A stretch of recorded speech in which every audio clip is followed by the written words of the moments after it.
नमस्कार दोस्तों, स्वागत है आप सभी का फिर से एक बार मेरे YouTube चैनल पर। आज की कहानी का जो टॉपिक है वो ये है कि कलयुग सबसे छोटा क्यों है। तो आइए स्टार्ट करते हैं। प्रारंभ से अंत तक की अवधि को 4 युगों में बांटा गया है। वर्तमान में हम जिस युग में जी रहे हैं उसे कलयुग कहा गया है। इससे पहले 3 युग बीत चुके हैं, सतयुग, त्रेता और द्वापर। भगवान श्री राम का जन्म त्रेता युग में हुआ था और द्वापर में भगवान श्री कृष्ण का। कलयुग के अंत में भगवान कल की अवतार लेंगे और संसार में फैले पाप और अन्याय के साम्राज्य का अंत करेंगे, करके पुनः धर्म की स्थापना करेंगे। भगवान ने चारों युगों में सबसे कम उम्र कलयुग को प्रदान किया है। शास्त्रों में सतयुग की अवधि 17,28,000 वर्ष बताई गई है और त्रेता की अवधि 12,28,000 और द्वापर युग की अवधि 8,64,000 है, जो त्रेता से लगभग 4 लाख वर्ष कम है। कलयुग की अवधि द्वापर से ठीक आधी यानी 4,32,000 है।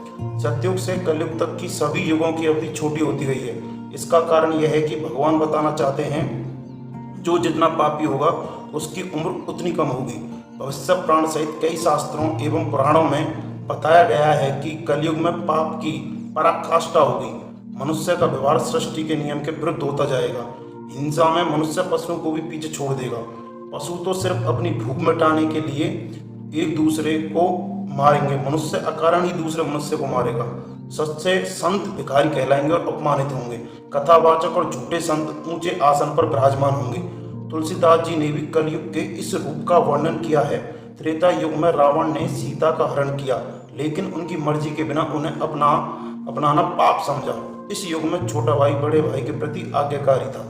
बड़ा भाई अपने स्वार्थ के लिए छोटे भाई के साथ छलनी करता था। इसका उदाहरण राम, लक्ष्मण, भरत और शत्रुघ्न, ये 4 भाई हैं। त्रेता से जब द्वापर में आते हैं तब पाप बढ़ता दिखता है। द्वापर युग में देवर अपनी भाभी को बीच सभा में नग्न करने की कोशिश करता है, जिसका उदाहरण द्रौपदी चीरहरण की घटना है। राजा अपनी शक्ति के मद में अबला स्त्री को हवस का शिकार बनाना चाहता है। इसका उदाहरण जयद्रथ द्वारा द्रौपदी हरण और दुर्योधन द्वारा भीलों की कन्या का हरण करने की घटना है।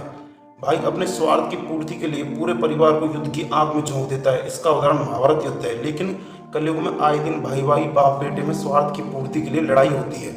लोगों की काम वासना इतनी बढ़ गई है कि आए दिन स्त्रियों का हरण होता है और उन्हें अपमानित किया जाता है। पाप आचरण से भरा हुआ कलयुग अगर अधिक दिनों का होगा तो सृष्टि में हाहाकार मच जाएगा।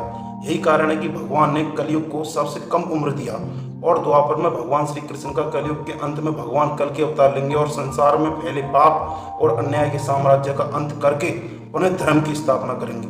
भगवान ने चारों युगों में सबसे कम उम्र इसलिए कलयुग को प्रदान किया है।